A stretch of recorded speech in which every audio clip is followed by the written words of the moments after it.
근데 저를 한번 생각해 보게 되었습니다. 제가 어떻게 여기까지 오게 되었는지, 그리고 지금 어떻게 서 있는지를 가만히 생각해 볼 때 하나님이 제게 주신 약속이 있었기 때문에 그 약속을 계속 붙잡고 나갈 때 큰 힘이 되지 않았는가 싶습니다.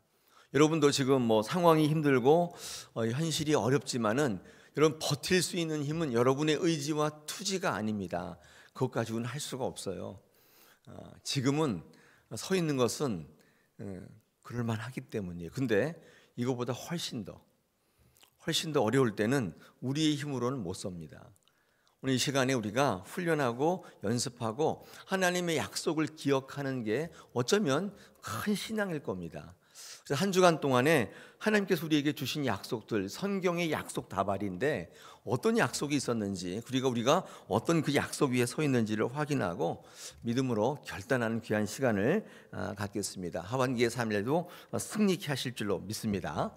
자, 오늘 첫 시간에 여호와 이레라는 제목인데요, 여러분 잘 알고 계시죠? 그런데 여러분 성경을 읽다 보면은 우리 독자들이, 성도들이 오해해서 엉뚱하게 해석하고 믿는 경우가 조금 있습니다. 그 대표적인 게 바로 이 여호와 이레라는 말입니다. 여러분, 여호와의 이레라는 말이 무슨 뜻인가? 이런 문자적으로 정확한 해석은 성경에 나와 있지 않습니다. 이 여호와의 이레, 여호와는 하나님이시니까 이레흐라는 단어가 어떤 뜻인지는 성경 본문에 나와 있지 않아요. 여러분 14절 보시면 여호와의 산에서 준비되리라 고 했기 때문에 많은 사람들이 이 여호와의 이레가 그런 뜻인 줄 알고 있지만 그것은 정확한 해석이 아니에요. 그냥 사람들이 그렇게 불렀다는 거예요. 여호와 이레에 대한 문자적 해석, 올바른 문자적 해석이 아니에요. 하나님께서 여호와의 하나님의 산에서 준비됐다, 이건 올바른 해석이 아니라고요.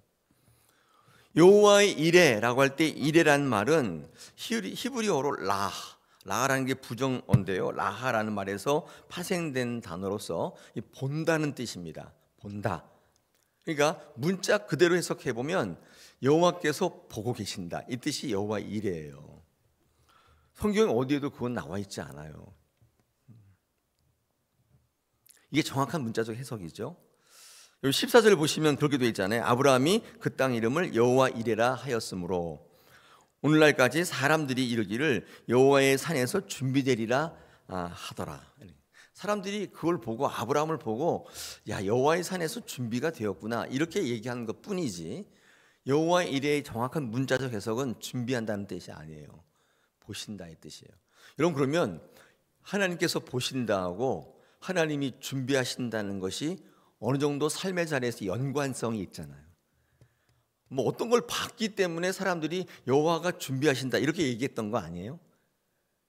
하나님께서 보시는 것과 하나님이 준비하시는 것이 연관성이 있는 것입니다. 자, 그렇다면 엄연히 여호와 이레라는 명확한 문자적인 뜻이 있음에도 불구하고 왜 창세기 기자는 준비된다 이렇게 얘기했을까요? 굉장히 중요하겠죠. 오늘 첫째 날 여호와 이레 안에 담겨진 하나님의 약속을 묵상하고 우리의 삶에도 그 약속을 누리기를 원합니다. 자, 먼저 14절 보시니까 여기 아브라함이 그 땅 이름을 여호와 이레라고 했다고 하는데 그 땅이 어디냐를 한번 보시면 좋겠습니다. 그 땅이 어디죠? 그 땅은 하나님께서 일러주신 땅이죠. 성경에 보니까 2절에 보니까 모리아에 있는 어떤 한 산, 하나님께서 독자 이삭을 데리고 가서 제물로 바치라고 했던 그 땅이잖아요. 그 땅. 성경에는 모리아 땅에 있는 어떤 한 산을 의미하고 있습니다. 거기죠, 거기. 그 땅을 여호와 이레라고 했단 말이에요. 문자적으로 얘기하면은 이 아브라함에게 그 땅은 준비하는 땅이 아니라 하나님이 보시는 땅이란 말이죠. 그렇게 고백한 거예요. 왜 아브라함은 이 땅을 여호와 이레라고 불렀을까? 왜 하나님이 보고 계시는 땅이라고 말했을까? 여기에는 이유가 있습니다. 여러분 한번 생각해 보실 때 하나님이 아브라함에게 많은 약속을 주셨어요. 첫째, 약속의 땅을 주겠다고 약속을 했죠. 땅을 주시겠다고 약속을 했어요. 그래서 창세기 12장 같은 데 가보니까 너로 큰 민족을 이루게 하고 너의 복을 주어서 내 이름을 창대케 하겠다, 그렇게 하고 너에게 땅을 주겠다 이렇게 얘기했잖아요. 그래서 너에게 보여줄 땅이 있다, 글로 가라, 이렇게 약속을 주셨어요.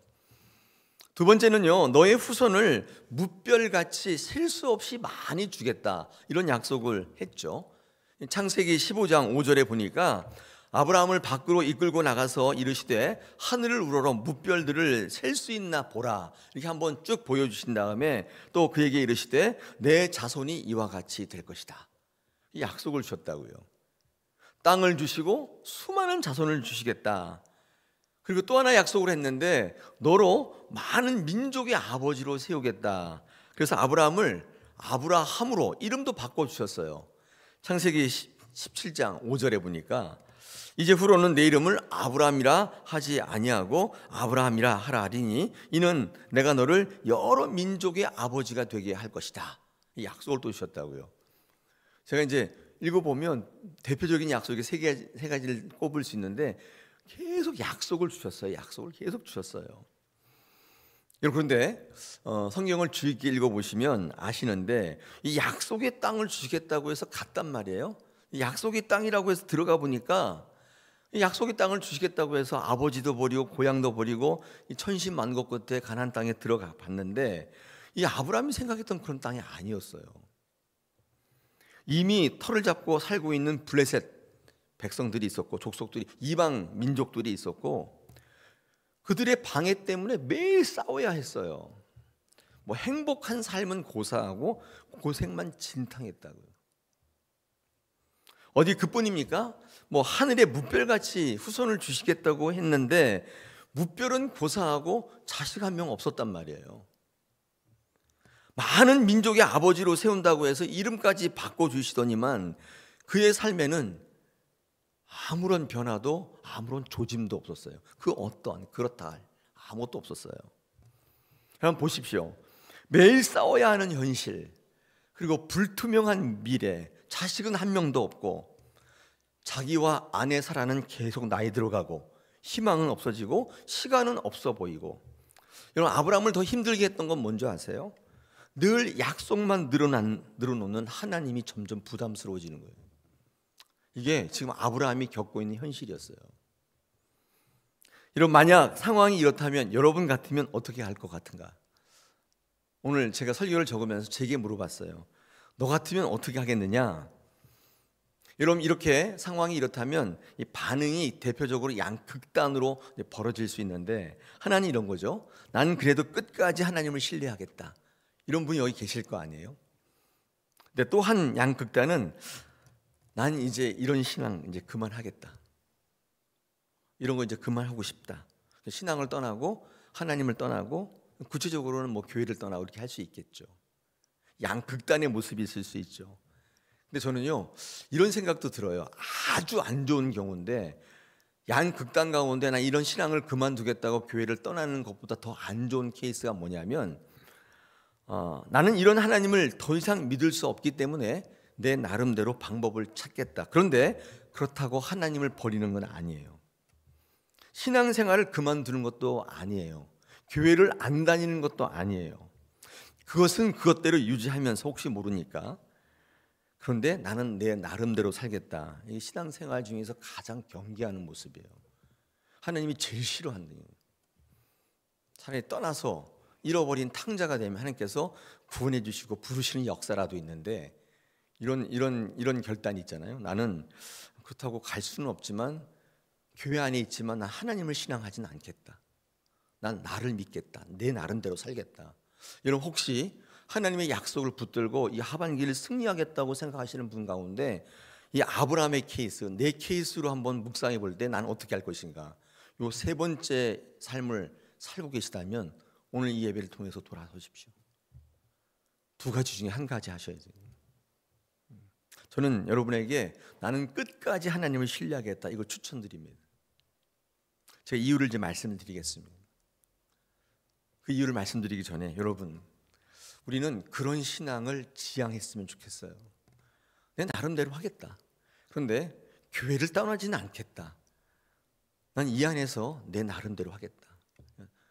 가장 최악인 거예요, 이게 사실은. 하나님이 가장 힘들어하시고 가장 어려워하시고 가장 메스껍게 생각하시는 우리 계시록에 그 토해버리겠다, 차지도 덥지도 않기 때문에 토해버리겠다. 우리는 그거를 굉장히 효율적이라고 생각해요. 떠나지 않았잖아요. 대신에 나는 현실적인 방안을 강구하잖아요.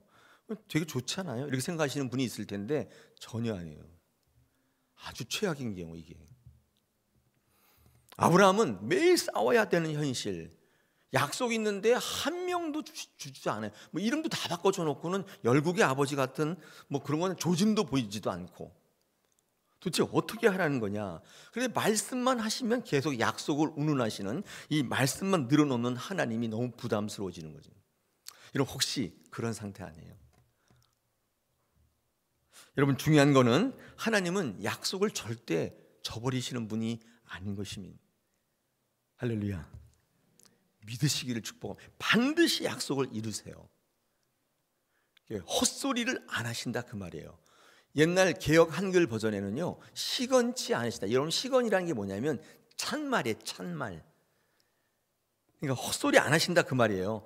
민수기 23장 19절에 이렇게 얘기합니다. 하나님은 사람이 아니시니 거짓말을 하지 않으시고, 이 예전 버전에는 시건치 않으시고 이렇게 돼 있어요. 인생이 아니시니 후회가 없으시도다. 어찌 그 말하신 바를 행하지 않으시며 하신 말씀을 실행하지 않으시랴.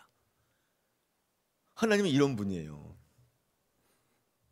그런데 여러분 잘 들어보십시오. 하나님은 당신의 위대한 약속을 이루기 전에 반드시 시험하세요.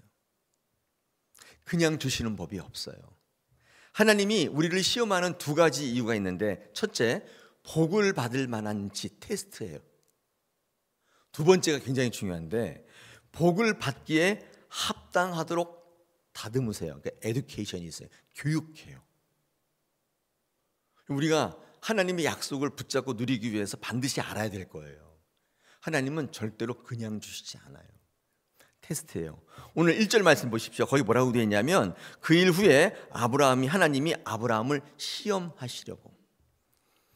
그 약속을 다 주시는데 그냥 주시지 않고 시험을 하시려고 그를 부르시되 아브라함아 하시니 그가 이르되 내가 여기 있나이다. 이렇게 되어 있잖아요. 지금 이 순간에도 하나님은 아브라함을 시험하고 계신단 말이죠. 자, 진짜 우여곡절 끝에 100세의 기적같이 아들 하나 얻었습니다. 얼마나 감격했겠어요? 근데 뜬금없이 갑자기 그 아들을 번제로 드리라고, 바치라고 하나님께서 요구하셨어요. 참 이상하지 않아요? 그럴 것 같으면 아예 주시지를 않았을 텐데. 여러분, 이 정도까지는 생각해 볼 수 있는 우리 지각이 있잖아요. 여러분 삶에 어떤 일이 벌어졌을 때 하나님께 기도하기 전에도 생각해 보면, 조금만 생각해 보면 이상하다. 그럴 때 하나님이 내게 약속을 주시고 날 사랑한다고 하셨는데 이렇게 어려워? 여러분 그러면 어떻게 해요? 시험하고 계신다는 사실을 아시는 게 이게 지혜잖아요. 지혜잖아요. 제 전에 말씀드렸는데, 임금님이 이렇게 지나가다 거지한테 야, 너 나한테 뭘 줄 수 있냐 물으셨다면, 이 거지는 내 것을 빼앗는다고 생각하면 안 된단 말이에요. 그럼 어떻게 해야 돼요? 이상하잖아요. 모든 걸 다 갖고 있는 왕이 나 같은 거지한테 뭘 달라고 하니까 이상하잖아요. 안 이상하세요? 잠을 깨십시오. 네, 잠을 깨세요. 그 이상하잖아요. 저는 되게 이상하거든요. 그게 하나님이 나에게 뭘 달라고 하면 이상하다고 생각해야 정상이잖아요. 근데 많은 분들이 내 것을 빼앗는다고 생각한다. 이게 참 신기한 거예요. 근데 아브라함은 왜 달라고 하지? 이상했단 말이에요. 그래서 하나님의 약속을 믿었어요. 그 아들을 죽이거나 없이 하지 않을 것이라는 확신이 생겼어요. 여러분 이게 우리가 아브라함에게 주목해야 될 부분이, 이런 부분들이 되게 교훈적인 거예요. 그런데 한번 묵상해 보겠습니다. 그러면 아브라함은 어떻게 이런 믿음을 가질 수 있는가? 제가 성경을 계속 뒤적였어요. 아브라함의 믿음이 어디서 났지? 이런 믿음이 어디서 났지? 이런 결론이 뭔지 아세요? 예배입니다. 그는 철저히 예배하는 사람. 이게 성경에서 그를 부각하는 유일한 이유예요. 아브라함은 어디를 가든지 예배하는 사람으로 창세기는 그를 설명하고 있어요. 무엇을 하든지 어떤 상황이든지 그는 예배했어요. 여러분 예배하는 중간중간에 아무런 변화 없었다니까요. 조짐이 없었어요. 뭐 변화도 무슨 열국의 아버지 이런 건 고사하고 아들 하나 없었기 때문에. 그런데 그는 끊임없이 예배했어요. 오늘 5절 보십시오. 5절 보니까 이렇게 돼 있어요. 이 하인들을 안심시키는 말인데, 이에 아브라함이 종들에게 이르되 너희는 나귀와 함께 여기서 기다리라. 내가 아이와 함께 거기 가서 예배하고 우리가 너희에게로 돌아오리라 하고, 어떤 상황에도 예배한다는 말을 버리지 않아요. 아니, 지금 아들을 번제로 바치러 가는데 예배하러 간다는 말이 나와요? 예배하고 싶어요. 지금 상황이 이 모양인데 지금 예배하고 싶어요. 모리아 산에 이삭을 데리고 올라가는 것의 명분도 예배하기 위해서다. 아브라함은 예배 사람이에요. 여러분, 하나님께서 뭘 말씀하실 때 이거 이상한데 하면서 아브라함이 하나님에 대한 신뢰를 끝까지 지킬 수 있었던 배경이 뭐냐? 두말 할 거 없이 예배. 그는 예배 사람, 예배로 훈련된 사람이었단 말이에요. 하나님이 말씀하실 때 오해하지 않게 되었단 말이에요. 이게 굉장히 중요한 예배의 유임, 힘이에요. 가끔가다 예배하시는 분은 잘 모르시지만 예배를 삶으로 여기는 분들은 이거 안단 말이에요. 절대로 속아 넘어가지 않아요. 약속을 누리는 굉장히 기본적인 바탕이 돼요. 오늘 우리 주제가 그거잖아요. 변함없인 하나님의 약속들. 이 약속이 맨날 공중에 떠 있어요. 그게 무슨 소용이에요? 아무 소용 없어요. 그거는 우리의 삶에 이루어져야 될 텐데, 여러분, 그때 가장 중요한 거, 하나님은 시험하신다. 시험하시는데 왕이 나에게 뭘 달라고 하니까 이거 나를 빼앗는구나 그러고 안 주면 어떻게 돼요? 왕이 뭐라고 하지는 않죠. 근데 왕이 고개를 끄덕이죠. 이렇게. 왜요? 그냥 가잖아요. 시험엔. 근데 나의 왕이시니까, 내가 아무것도 없지만 내 왕이 달라고 하니까 드리면 왕이 감동해서 더 많은 걸 하사하잖아요. 그래, 그게 지혜잖아요. 지혜.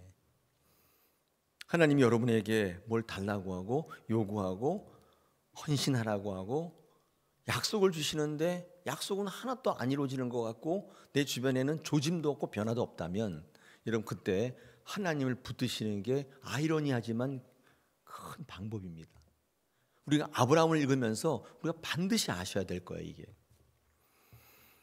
여러분의 아브라함이 산에 올라가서 진짜 칼을 치켜 들었단 말이에요. 이삭을 잡으려고. 여러분, 그때 하나님의 다급한 소리가 우리 11절과 12절에 나와 있습니다. 아브라함아 아브라함아 하시는지라 라고 하면서, 이 12절에 보니까 중반절에 이렇게 되어 있어요. 내가 내 아들 내 독자까지도 내게 아끼지 아니하였으니 내가 이제야 네가 하나님을 경외하는 줄 아노라. 여러분, 이게 무슨 말이냐면 이거예요. 내가 지금까지 너를 지켜봤다는 뜻이잖아요. 아니, 지켜보지 않았으면 어떻게 알아요, 이거를? 하나님께서 무리한 요구를 했는데, 번제로 바치라고 했는데, 그 다음부터 아브라함이 어떻게 하는지를 계속 지켜보고 있었다는 거예요. 여러분, 이거를 아브라함이 알았다는 거예요. 이 얘기를 들은 다음에 이제까지 나를 보고 계셨던 거야? 그래서 그 땅 이름을 여호와 이레라고 부른 거예요. 여호와 이레가 하나님이 보고 계신다 이 뜻이거든요. 여러분, 지금도 보고 계신다. 어디에요? 어디 보고 계세요? 글쎄요, 보고 계신다. 그리고 시험하고 계신다. 하나님의 수많은 약속들을 여러분에게 주셨는데, 성경을 통해 약속 다발이잖아요. 주셨는데 이것을 누릴 수 있도록 주셨는데 누리는 분은 많지 않잖아요. 왜냐하면 하나님이 보고 계시는 사실을 모르는 거예요. 혼자 있을 때, 아니면 내가 힘들 때 나로 돌아간단 말이에요. 조짐이 없으니까, 변화가 없으니까 내 나름대로 하겠다. 그거를 다 보고 계시는 거예요. 근데 아브라함이 깨달은 거예요. 야, 이 모든 것들을 다 보고 계셨구나.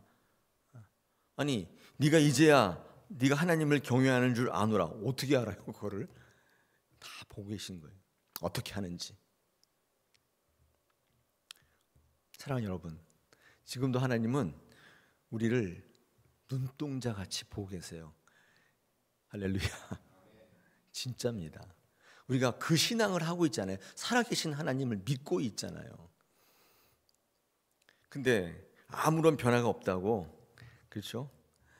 내 나름대로 하겠다. 그래서 교회에 와서 자기의 신앙을 하시게 되면 계속 이제 공중에 떠 있는 하나님의 약속은 아는데 그게 내게 안 되는 거. 이게 제일 힘든 거예요. 계속 이 약속만 늘어놓고 이루어지지 않을 때, 이때 얼마나 피곤합니까? 우리 다사랑교회가 신앙할 때 그런 신앙을 우정이란 이름으로, 효도란 이름으로, 의리란 이름으로 붙잡을 게 아니에요. 그런 신앙생활을 이제 그만두셔야 돼요. 왜냐하면 많이 남지 않았어요, 우리 인생이. 그렇게 하기엔 시간이 너무 짧아요. 이 시간 동안에 하나님과 동행하며 하나님에 의하여, 하나님을 위하여 이렇게 살아가시면 여러분 인생보다 굉장히 더한 능력과 힘과 변화와 영향력으로 살아가게 분명히 하나님께서 하실 텐데, 그 약속이 있는데, 우리 하나님을 믿는 유대교의 신앙을 포함해서 2000년 교회사 가운데 수많은 사람이 그 약속을 붙잡고 살았는데, 왜 나는 얼마 되지 않는 내 지성과 이성과 경험을 가지고 왜 나는 그 하나님을 거부하냔 말이에요. 난 내 나름대로 살겠다고 왜 그러냔 말이에요. 하나님께로 돌아가시면, 하나님을 붙잡으면 이 하반기에 이 수많은 성경의 약속들이 우리의 삶에 이루어질 텐데, 지금도 지켜보고 계시고 지금도 시험하신다. 여러분, 이 사실을 아브라함이 알았던 거예요. 그래서 그 땅을 뭐라고 불렀다고요? 여호와 이레. 그랬더니 아무것도 모르는 사람들은 야, 하나님께서 다 준비하셨구나 이렇게 얘기하는 거예요. 근데 아브라함은 아는 거죠.